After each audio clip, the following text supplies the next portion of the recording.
Summer na naman at usong-uso ang avocado, kaya para gawa tayo ng peking avocado creme brulee.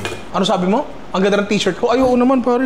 Ninong Reimer yan. Search nyo lang, pare. Available na yan. So, hinog na avocado. Ba yan? Nakatutok na. Yan natin dyan. Classic na combination, di ba? Avocado at condense. Ang bagal. Parang gusto kong pabilisin, ah. Sige nga, paano po ba yun? Hindi ko pwede pakita sa inyo.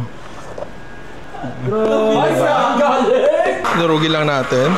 Lemon, pare. Higa natin yan. To taste na lang yan. Natin dyan. Ay, isa lang pala. Wala, tatapon ko na to. Tapon ko na to.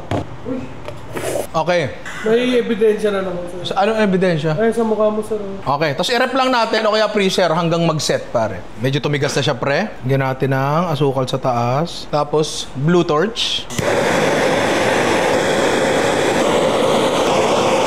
Tikman na natin yan. Wala pa.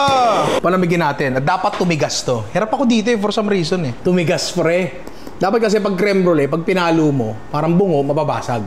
Yun! Masarap yan, Oh!